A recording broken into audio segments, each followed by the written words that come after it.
네, 본 과업의 추진 배경은 주민 여러분께서 더 잘 아시다시피 일제시대 때부터 연화광산 개발을 시작해서 1972년에 연화광산 광물 찌꺼기 적치장이 유실된 사건이 있었습니다. 그때 많은 양의 약 100만 루베 정도 이상이 될 것으로 생각되는데 그 정도의 많은 양의 광물 찌꺼기, 흔히 저희가 광미라고도 부르는데요. 광미가 유실돼서 하천으로 흘러 들어간 사건이 있었습니다. 그리고 여러 번에 걸쳐서 직접 목격하셨겠지만 반복적인 어류나 조류의 폐사가 현상이 있었고요. 이에 따라 지역 주민 여러분들의 피해 호소가 있었습니다. 그리고 이 피해 때문에 수차례에 걸쳐서 언론에서도 보도가 이루어졌었고요. 여러 NGO 환경단체에서도 문제를 제기하신 바가 있습니다. 이러한 부분은 특히 작년에 국회에서도 국감에서 대책을 촉구하는 부분이 있었습니다. 그래서 저희 과업의 목적은 안동댐 상류지역 하천 양안의 광산 활동으로 인해서 생긴 광물 찌꺼기의 안정적인 처리, 즉 제거, 운반, 매립 등을 위하여 각종 관련 법규에 따라 적정 설계를 시행하고 낙동강 수계의 환경 오염을 최소화하고 쾌적한 생활 환경을 보존하는 데 저희 과업의 목적이 있습니다. 본 저희 과업의 범위는 보시는 바와 같이 연화광산 직하부의 송오리천에 경북 봉화군 석포면서부터 안동시 도산면까지 약 100여 킬로미터의 구간이 되겠고요. 처리 대상 물량은 27,140큐빅미터, 101구간에 184개 지점이 되겠습니다. 또한 시간적 범위로는 작년 12월 말부터 올해 말까지가 되겠고요. 내용적 범위로서는 이전에 한국광해관리공단에서 발주해서 수행되었던 광물 찌꺼기 정밀 조사, 그리고 또 타당성 조사 등 관련 자료를 검토하고 분석한 결과를 분석했고요. 그리고 지점별 광물 찌꺼기 처리 방안을 저희가 수립하는데 내용적 범위가 있습니다. 또한 광물 찌꺼기를 처리할 때 주변이 굉장히 청정한 지역이고 또 하천 주변이기 때문에 환경오염 대책 방안을 수립하고 그 제거한 광물 찌꺼기를 매립할 수 있는 매립부지 지반조사 또는 매립이 불가능할 경우 매립 대안을 제시하는 데 있습니다. 또 이러한 그 지점에 대해서 지역 현황 측량을 통해서 명확한 지점을 파악하고 광물 찌꺼기를 운반할 때 적정한 폐기물 관리법에 따라서 운반 차량을 운영하는 방안을 수립하며 최종 매립장, 앞서 말씀드린 매립부지를 일컫는 말이 되겠습니다. 최종 매립장의 조성 방안 및 결정 설계가 되겠고, 또한 이러한 하천관리청이라든지 지자체에 대한 관계기관 인허가 협의 및 동의서 진고, 그리고 관계부처, 앞서 말씀드렸던 산업부 외에 국토부라든지 환경부, 관계부처의 의견과 지자체, 봉화군이라든지 안동시의 의견, 그리고 지금 말씀드린 바와 같이 주민 의견을 반영하는 것이 저희 과업의 내용적 범위가 되겠습니다. 두 번째로는 유실된 광물 찌꺼기의 분포 현황입니다.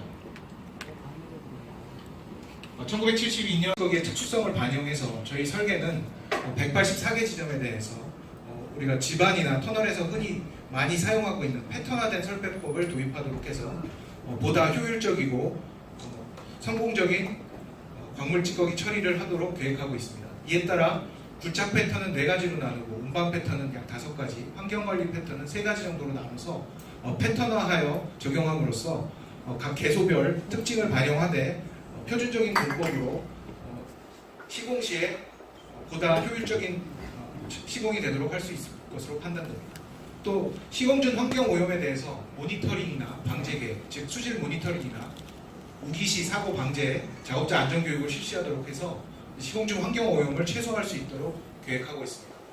또한 광물 찌꺼기의 이동성 때문에 현장 조사라든지 측량 계획을 수립해서 보다 정확한 위치와 지점들을 도면화시키도록 하고 있습니다. 또한 효과적인 사업 수행 면에서는 환경적 측면에서 폐기물 처리 운반 계획을 관련 법인 폐기물관리법에 따라 적법하게 처리하도록 계획하고 있으며 또한 폐기물 관리법에 따라 관리형 매립시설을 설계 또는 폐기물 운반 설계를 하도록 하고 있습니다.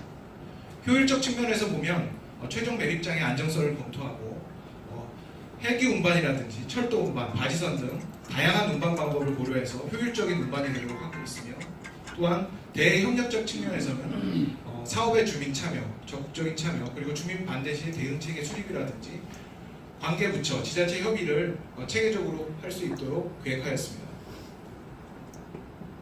수행 절차는 저희가 앞서 말씀드린 바와 같이 기본 7월 말에 기본 설계가 마쳐지면 심의를 거치고 실시 설계 후에 준공을 하도록 계획되어 있습니다.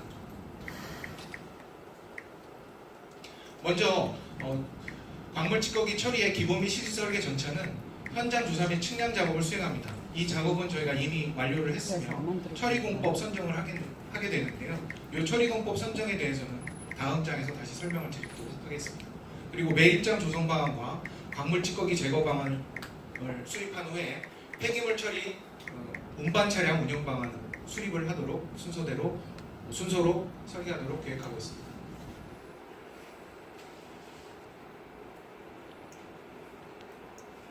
죄송합니다. 네, 광물 찌꺼기 처리 공법에 대해서 말씀드리겠습니다.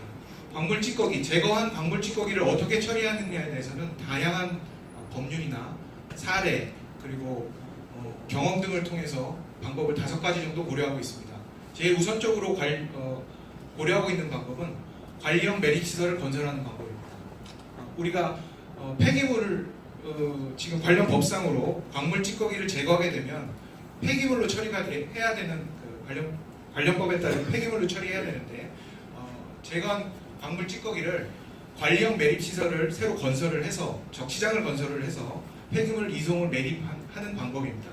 이러한 방법의 장점으로는 처리 경험이 풍부하고 폐기물 관리법에 적합한 처리이며 또 이 앞서 말씀드린 연화강산에 매립할 경우 적정한 원래 나왔던 곳에서 매립할 수 있다는 장점이 있습니다. 다만 주민 동의와 환경성 조사 기간이 소요되기 때문에 이런 부분에 대해서는 저희가 방금 설명드린 대로 의견을 고려해서 진행할 계획입니다. 이 방법 외에도 위탁 처리하는 방법을 고려하고 있습니다. 위탁 처리라 하면 기존 폐기물 처리 시설이 전국에 산지에 있는데 기존 폐기물 처리 시설로 폐기물을 보내서 처리하는 방법이 되겠고요. 이 방법의 장점은 새로운 처리 시설의 건설이 불필요하다는 장점이 있습니다. 또한 폐기물 관리법에도 적합하지만 기존 폐기물 처리 시설의 용량의 한계가 있기 때문에 그러한 제한성이 있고 또 운반거리가 과다하고 경제성 면에서 불리하다는 단점이 있습니다. 그리고 고형화 안정화 방법은 폐기물에 시멘트라든지 합성 고분자 화학 물질 등 여러 가지 약품을 섞어서 고형화시킨 후에, 그러니까 딱딱하게 만든 후에 폐기물 매립장에 처리하는 방법이 있고요. 오염물 분급 분리라는 방법은 저희가 제거한 토양이라든지 광물 찌꺼기를 특히 토양이 되겠습니다. 오염물의 입경에 따라서 분리를 해서 오염되지 않은 입경 같은 경우에는 다시 재활용을 하고 오염된 입경 같은 경우에는 폐기물을 처리하는 그런 방법이 되겠습니다. 이러한 방법은 근원적 처리가 가능하고 폐기물을 감량할 수 있다는 장점이 있는 반면에 실적용 사례가 없어서 실제 시공에서는 여러 가지 문제점이 발생할 것으로 판단됩니다.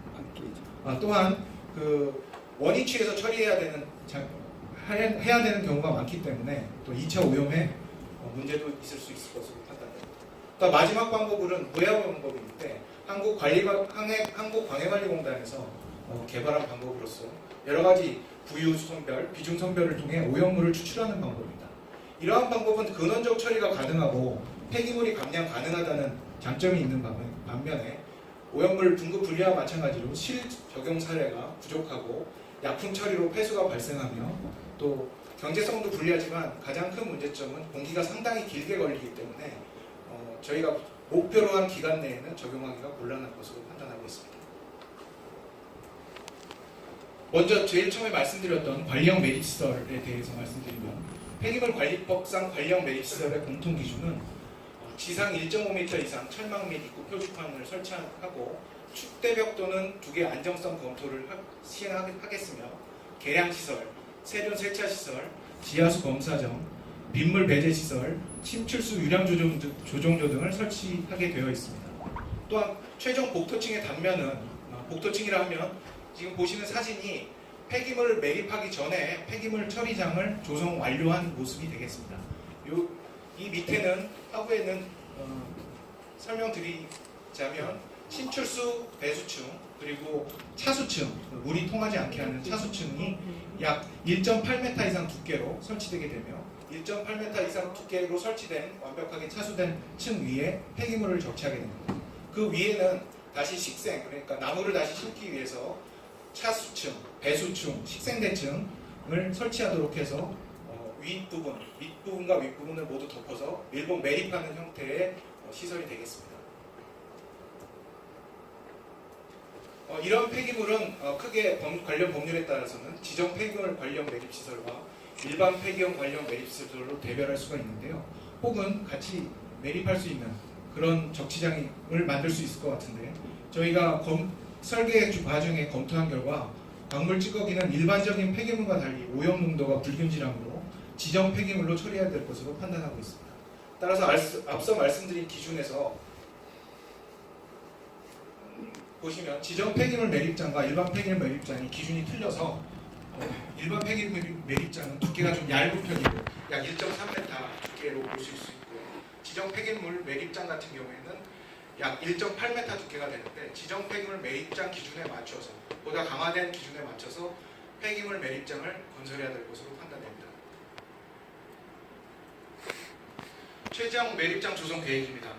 저희가 일단 안으로 가고 있는 부분은 다 아시다시피 서포면 대연리에 위치하는 여기 보시면 입구에 국도가 있고 미랄 선교센터를 올라서 예전에 광물 찌꺼기 적시장으로 사용했고 하부에 이미 광물 찌꺼기가 약 30m에서 40m 정도 하부에 존재하고 있는 기존 광물 찌꺼기 매립장 위에 새로운 신규 매립장을 건설하는 방안을 가지고 있습니다. 이 부지는 조성 면적은 9,804제곱미터로서 이해를 쉽게 돕기 위해서 말씀드리면 축구장 면적의 약 1.5배 정도가 되는 면적입니다. 그리고 높이는 상부로 쌓을 시에 약 10m, 약 4층 높이로 쌓게 되고요. 매립량은 앞서 말씀드린 매립량과 같습니다. 이 부지는 대부분의 부지 소유주가 불승의 유지재단, 즉 현불사 소유 토지로 되어 있고요. 이 부분에 대해서 저희가 현불사 측에 협의를 드렸을 때 주민 동의를 우선으로 말씀을 하셨었습니다. 그래서 이 부분에 대해서 말씀드리면 아까 말씀드렸던 최종 복도층 위에 부분에 1m 이상의 최종 복도층이 설치되고요. 하부는 바닥조 차수시설. 물론 이 밑에는 기존의 광물 찌꺼기들이 약 30m 이상 분포하고 있습니다. 그리고 집수관이라든지 매립 제강을 설치해서 완벽한 차단 작업을 시행할 계획입니다. 이 부분은 이제 광물 찌꺼기를 적시하는 부분을 끝내고 광물 찌꺼기를 제거하는 방안에 대해서 설명드리겠는데요. 이 부분은 저희 서포면에 위치하고 있는 개소수는 약 10개소가 위치하고 있고 그 나머지 부분들은 다른 봉화군의 지역이나 안동시, 울진군 등에 위치하고 있습니다. 그래서 굴착을 할 때는 하천 외부에 굴착되어 있는 부분, 하천 인접해 퇴적되어 있는 부분, 소규모 산재형, 비탈면 퇴적형을 분리해서 저희가 적정한 기계를 사용해서 굴착할 계획이고요. 진입로 역시 도로가 인접한 곳에서는 도로를 이용하고 소로를 이용할 수 있는 데는 보다 작은 장비를 이용해서 소로를 접근하겠으며 철도나 강을 건너거나 접근이 불가능한 데는 헬기나 바지선을 이용할 계획입니다.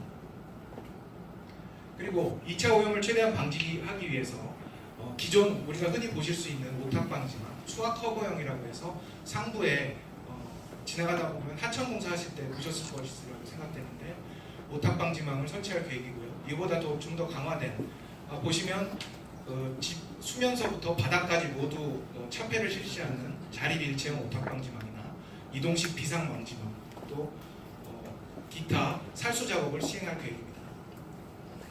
또한 접근성이 곤란한 지점을 고려해요. 약 10개소의 임시 적지소를 운영할 계획이며 운반로 조건이 매우 열악한 상태여서 운반로 조건에 맞도록 운반 계획을 차량이라든지 인력 운반이라든지 이런 부분을 시행할 계획입니다.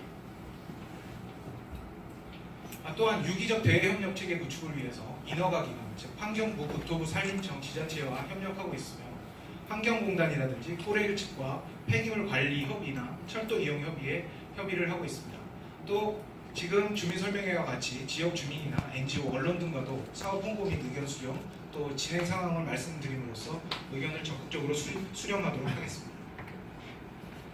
또한 현장 맞춤형 공사관리가 되도록 하기 위해서 공정관리라든지 품질관리, 환경관리, 안전관리 면에서 완벽한 공사관리가 이루어지도록 하겠습니다. 특히 저희 생각에서는 대규모의 굴착 제거 작업 시에 기계를 사용하는 것이 원칙이나 일부 구간에서는 인력 작업이 필수적으로 발생할 것으로 생각하기 때문에 지역 주민이라든지 아니면은 충분한 지자체 협의를 통해서 현장에서 주민 협조 하에 인력 제거 작업도 수행해야 될 것으로 판단하고 있습니다. 또한 최종 매립장에서는 지하수 검수정을 2개소 설치하고 지하수 빗물 침출수, 지하수 발생 시에 월 1회에서 분기 1회 모니터링을 실시하고요. 하천공사에서도 TMS 등을 활용해서 적극적인 계측 관리를 실시하도록 하겠습니다. 또한 하천변에 위치하기 때문에 국가 건설 기준 코드라든지 수질 오염 사고 예방 및 방제 요령 조치 요령 등을 준수해서 시방서를 작성할 계획이고요. 집중 호우 시에는 비상근무 체계라든지 비상연락망 등을 수립하도록 하여 사고 시 응급조치 매뉴얼 작성 등을 수행할 계획입니다. 이상 현재까지의 설계 진행